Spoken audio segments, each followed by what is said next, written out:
ഒരു വർഷം അല്ല കുറച്ച് വർഷങ്ങൾ ഇങ്ങനെ കാണാതിരുന്നപ്പോ അങ്ങനെ എന്താ പറയാ ഈ ഡിസ്റ്റൻസ് വരുമ്പോ ചില റിലേഷൻസ് ഒക്കെ ഇങ്ങനെ ബ്രേക്ക് ആയി പോകുന്നൊക്കെ കണ്ടിട്ടുണ്ട്. അല്ല ഞങ്ങള് തമ്മിൽ പിന്നെ ആ 3-4 വർഷം ഒരു കോണ്ടാക്റ്റിലും ഒരു ബന്ധമില്ലായിരുന്നു.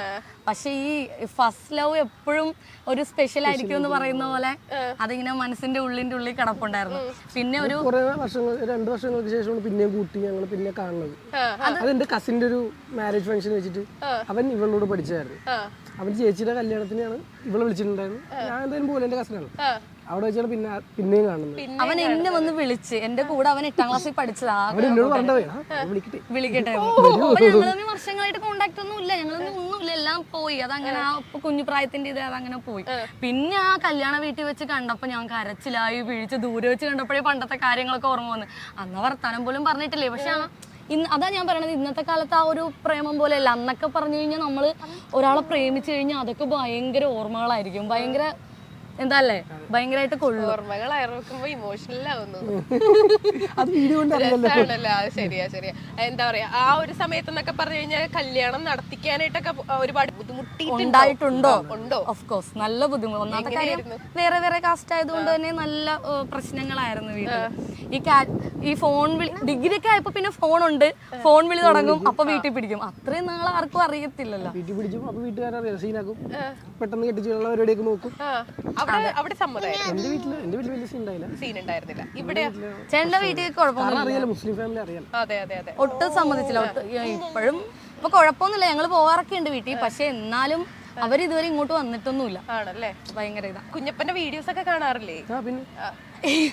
ഉമ്മയാണെങ്കിലും വാപ്പിയാണെങ്കിലും സബ്സ്ക്രൈബേഴ്സ് കൂടണത് നോക്കിയിരിക്കുക. അതല്ല, അവരിങ്ങോട്ട് വരില്ല, അങ്ങനെ സഹകരിക്കില്ല എന്ന് മാത്രമേ ഉള്ളൂ. നമ്മുടെ എല്ലാ കാര്യത്തിനും സപ്പോർട്ടാണ്. അതിപ്പോ എന്റെ ഫാമിലി ആണെങ്കിലും ചേട്ടനാണെങ്കിലും എല്ലാ കാര്യത്തിനും സപ്പോർട്ടുണ്ട്. ഈ പുറകിൽ നിന്നൊരു സപ്പോർട്ട് എന്ന് പറയില്ലേ, അതുപോലത്തെ സപ്പോർട്ട്. പക്ഷെ ഇതാണ്, 2 ഫാമിലീസും കൂടി ഇതുവരെ ഒരുമിച്ച് കണ്ടിട്ടോ പോയിട്ടോ വന്നിട്ടോ ഒന്നുമില്ല. അപ്പൊ അവിടെയൊക്കെ പോവാറുണ്ട്. അവിടെ സബ്സ്ക്രൈബേഴ്സ് നോക്കിയിരിക്കുകയാണ്, കൂടുന്നതൊക്കെ നോക്കി ഇങ്ങനെ ഇരിക്കും. ആദ്യമൊന്നും ഇതിനെപ്പറ്റി അറിയില്ല, ഇപ്പൊ അറിയാം. ഇപ്പൊ അതുകൊണ്ട് ചെല്ലുമ്പോ തന്നെ ചോദിക്കും, ഇന്ന് എന്ത് വീഡിയോ ഇട്ടടി ഉമ്മി എന്നോട് ചോദിക്കും.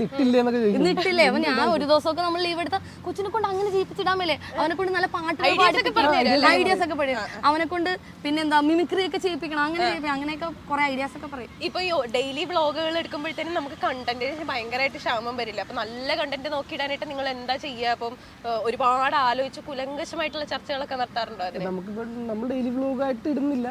ഇടയ്ക്ക് എന്തെങ്കിലുമൊക്കെ ഉള്ളെങ്കിൽ ഡെയിലി വ്ലോഗ്, അതായത് ഷോർട്സ് എന്ന് പറയുമ്പോൾ 1 മിനിറ്റ് 1.5 മിനിറ്റ്, അത് ഞങ്ങൾ എന്ത് വന്നാലും ഒരു ദിവസം ഒരെണ്ണമെങ്കിലും ഇട്ടിരിക്കും. ഞങ്ങൾ എല്ലാ ദിവസവും ഞങ്ങൾ ഇട്ടിരിക്കും. മാക്സിമം അതിനാണ് എനിക്ക് തോന്നുന്നത് കുറച്ച് റീച്ച് ഭയങ്കരമായിട്ട് നല്ല വ്യൂസ് ഉള്ളത് ഷോർട്സിനാണ് നമുക്ക്. അപ്പൊ പിന്നെ അത് സബ്സ്ക്രൈബേഴ്സ് കൂടാൻ നമ്മളെ സഹായിക്കുന്നതും ഷോർട്സ് ആണ്. അപ്പൊ പിന്നെ ഈ ലോങ് വീഡിയോ എന്ന് വെച്ചാൽ എന്തോരം ടൈം വേണം എടുക്കാനും, എഡിറ്റ് ചെയ്യണം, തമ്പനയിൽ ഉണ്ടാക്കണം, കുറെ ടൈമും പിടിക്കും. പക്ഷെ ഷോർട്സിന് കിട്ടുന്ന അത്ര വ്യൂസും ഇല്ല. അപ്പൊ പിന്നെ നമ്മൾ കൂടുതൽ ഷോർട്സ് തന്നെ മതി എന്ന് വിചാരിച്ചു. ഇപ്പൊ എന്താ പറയാ, നാട്ടിൻപുറം ആ ഒരു ഏരിയ ഒക്കെ ആവുമ്പോഴത്തേനും ആളുകൾ ചോദിക്കുമല്ലോ, എത്ര വരുമാനം കിട്ടുന്നുണ്ട്, ഭയങ്കരമായിട്ട് വരുമാനം ഉണ്ടാവുമല്ലോ, അങ്ങനെയൊക്കെ ചോദിക്കാറുണ്ടല്ലോ. ഞാൻ ഇപ്പോഴേ വിയർത്തു, ആ ചോദ്യം കേൾക്കുമ്പോഴേ ഞാൻ വിയർക്കും. എത്ര ലക്ഷം കിട്ടാറുണ്ട് പറയൂ? ലക്ഷം നമ്മുടെ അടുത്ത ആൾക്കാരൊക്കെ അവർക്ക് 1.5 ലക്ഷം കിട്ടുന്നുണ്ട്. ആദ്യം 10 ലക്ഷം കുഞ്ഞപ്പൻ ഇവിടുത്തെ 10 ലക്ഷം എന്നൊക്കെ പറഞ്ഞിട്ടില്ലേ? അല്ല, ആദ്യം യൂട്യൂബ് ചാനൽ തുടങ്ങി വീഡിയോസ് ഇടാൻ തുടങ്ങിയപ്പോ തന്നെ ഫ്രണ്ട്സ് ഒക്കെ, എടി യൂട്യൂബ് ചാനൽ ഉണ്ടല്ലേ, അപ്പൊ പൈസ കിട്ടോടി, വെറുതെ ഒന്ന് ചോദിക്കും. അപ്പോഴൊന്നും അറിയാലോ, 1000 സബ്സ്ക്രൈബർ, 4000 വാച്ച് അവർ, കുറെ കാര്യങ്ങളൊക്കെ. പിന്നെ കുറച്ചായി ഈ പറയുന്ന 1000 സബ്സ്ക്രൈബർ, 4000 വാച്ച് അവറൊക്കെ കുറച്ചങ്ങോട്ട് കഴിഞ്ഞപ്പോഴേക്കും എന്തുവാ, എല്ലാരും ഒന്നും കിട്ടാൻ തുടങ്ങിയിട്ടില്ല. 4000 വാച്ച് അവറായിട്ടും 1000 സബ്സ്ക്രൈബർ ആയിട്ടൊന്നും നമുക്ക് പൈസ കിട്ടാൻ പിന്നെയും കുറെ നാൾ കഴിഞ്ഞിട്ടാ പൈസ ഒക്കെ കിട്ടാൻ തുടങ്ങി. പക്ഷെ അപ്പൊ എല്ലാരും 10-20,000 രൂപ കിട്ടുമോ, 15,000 രൂപ ഇട്ടാ 20,000 രൂപ കിട്ടുമോ എന്നൊക്കെ ചോദിക്കുമായിരുന്നു. അപ്പോഴതൊന്നും കിട്ടത്തില്ല. നമ്മളറിയാണ്ട് തന്നെ പുറത്തെ ആൾക്കാര്, ഞങ്ങളുടെ വീട്ടിലുള്ള ആൾക്കാരോടൊക്കെ തന്നെ പറയും, യൂട്യൂബിൽ പൈസ കിട്ടുന്നുണ്ടല്ലോ, അവർക്ക് നല്ല വരുമാനമല്ലേ, 10-20,000 രൂപ 30,000. പക്ഷെ അവരോടൊക്കെ ഇപ്പൊ നന്ദി മാത്രമേ ഉള്ളൂ. അവരെ അത് പറയണ സമയത്ത് ഞങ്ങൾക്ക് അതൊന്നും ഉണ്ടായിരുന്നില്ല.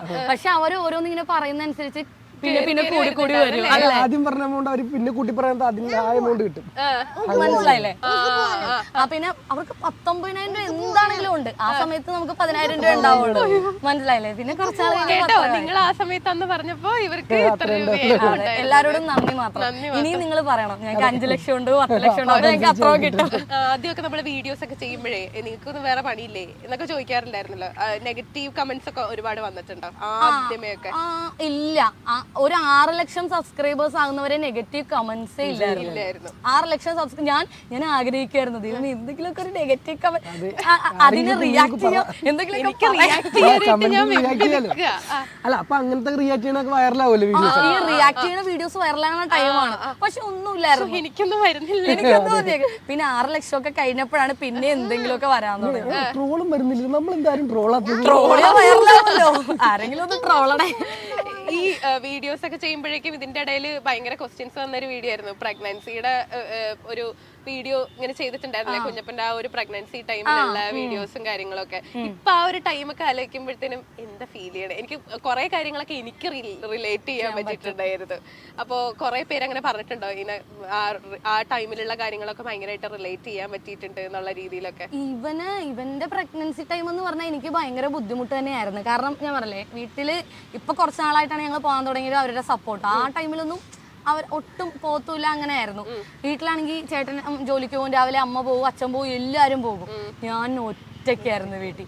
അപ്പോഴാണ് എനിക്ക് ശരിക്കും ആ ബുദ്ധിമുട്ട് മനസ്സിലായത്. ഞാനും ഒരു പട്ടി ഉണ്ടായിരുന്നു, അവൻ മരിച്ചുപോയി. ഇപ്പം ആ പട്ടിക്ക് ആര് വന്നാലും അവൻ കുരയ്ക്കും. അപ്പൊ ഞാൻ ജനലിൽ കൂടി നോക്കും. ഞാൻ ഒറ്റയ്ക്കായിരുന്നു ആ സമയത്തൊക്കെ. എനിക്ക് ഇപ്പോഴും പേടിയാണ്. ഇവനൊരു 2 വയസ്സ് 3 വയസ്സ് ആ ഒരു ഗർഭിണിയായിട്ട് ഇവനൊരു 2-3 വയസ്സായ ആ കാലം ഓർക്കുമ്പോൾ എനിക്ക് അത്രയും പീരീഡ് ഭയങ്കര സ്ട്രഗ്ലിംഗ് അല്ലേ. നമുക്ക് ആരും ഇല്ലാണ്ട് ഒറ്റയ്ക്ക് നമ്മളത്, ആരും ഇല്ലെന്നല്ല എന്നാലും ഭയങ്കര ബുദ്ധിമുട്ടല്ലേ. ഇപ്പൊ ബാത്റൂമിലൊക്കെ പോണെങ്കിലും കൊച്ചിനെ കിടത്തി രാത്രിയും ഒറ്റയ്ക്ക് തന്നെ, രാത്രിയൊക്കെ ഫുൾ ടൈം കൊച്ചിനെയും പിടിച്ചു. ചേട്ടനും അമ്മയ്ക്കൊക്കെ രാവിലെ പോകണം. അമ്മ ടീച്ചറും കൂടിയായിരുന്നു. അപ്പൊ അമ്മ ഉറക്കം നിന്ന് കഴിഞ്ഞാൽ അമ്മയ്ക്ക് രാവിലെ സ്കൂളിൽ ചെന്ന് പഠിപ്പിക്കണ്ടേ. അപ്പൊ ഞാൻ ആരെയും വിളിക്കൂല, ആരെയും ബുദ്ധിമുട്ടിക്കൂല. ഞാൻ ഒറ്റയ്ക്ക് ഇവനാണെങ്കിൽ രാവിലെ 6 മണിക്ക് 7 മണിക്ക് എന്തെങ്കിലുമൊക്കെ ഉറങ്ങുള്ളൂ. ആ സമയം കുഞ്ഞല്ലേ, ഒട്ടും ഉറങ്ങൂലായിരുന്നു ഇവൻ. ഇനി കുഞ്ഞപ്പനൊന്ന് ആക്റ്റീവ് ആക്കാൻ വേണ്ടി നമുക്കൊരു ചെറിയൊരു ഗെയിം കളിച്ചാലോ? തോന്നി കളിക്കാൻ കുഞ്ഞപ്പ റെഡി അല്ലേ? നമ്മള് എന്താ പറയാ, പണ്ടൊക്കെ നമ്മൾ കളിച്ചിട്ടില്ലേ പിന്നിട്ട് കളിക്കണതൊക്കെ? നമുക്ക് ആ ഗെയിം കളിക്കാം. ഇവിടെയാണെങ്കിൽ കുറച്ച് കുട്ടികളുണ്ട്. അപ്പൊ കുഞ്ഞപ്പൻ വിളിച്ച വരാത്ത കുട്ടികളുണ്ടോ? ഇവിടെ കുഞ്ഞപ്പന്റെ ഒരു ഫാൻ ഗേളും വന്നിട്ടുണ്ട്. ഇവന് നമ്മൾ ഈ ചലഞ്ച് വീഡിയോസ് ഒക്കെ ഒരുപാട് ചെയ്യുമായിരുന്നു. നമ്മള് ലോങ് വീഡിയോ ആയിട്ട് വ്ളോഗിനേക്കാളും കൂടുതൽ ചലഞ്ച് വീഡിയോ ചെയ്യണത്. അപ്പൊ പിള്ളേർക്ക് ഭയങ്കര ഇഷ്ടം ആ വീഡിയോ കാണാൻ. എന്നോട് ഇപ്പോഴും പറയും ചേച്ചി അവനെയും കൊണ്ട് ചലഞ്ച് ചെയ്യുന്നു. അപ്പൊ എന്തായാലും ഗെയിമും കുഞ്ഞപ്പന് ഇഷ്ടമായി. ഗെയിം കളിക്കാം, നമുക്ക് പിന്നിട്ട് കളിക്കാം. പിന്നെ മറ്റേ ഇതല്ലേ, ചൂടാണോ തണുപ്പാണോ? അപ്പൊ കുഞ്ഞപ്പന് എളുപ്പല്ലേ ഇത്? എങ്ങനെയാണെന്നറിയോ, ഞാൻ ആ പിന്ന് ഒരു സ്ഥലത്ത് ഒളിപ്പിച്ചു വെക്കും. പിന്നില്ലേ, സേഫ്റ്റി പിന്നില്ല, അമ്മ സാരിയൊക്കെ ഉടുക്കുമ്പോ കുത്തുന്ന പിന്ന്, അത് ഞാൻ ഒരു സ്ഥലത്ത് ഒളിപ്പിച്ചു വെക്കും. അത് കുഞ്ഞപ്പൻ കണ്ടുപിടിക്കണം. ആ പിന്നിന്റെ അടുത്തേക്ക് എത്തിയാ ഞാൻ പറയും ചൂട് വന്നു എന്ന് പറയും. ആ പിന്നിന്റെ കുറച്ച് അകലെയാണ് കുഞ്ഞപ്പൻ എന്നുണ്ടെങ്കിൽ തണുപ്പ് എന്ന് പറയും.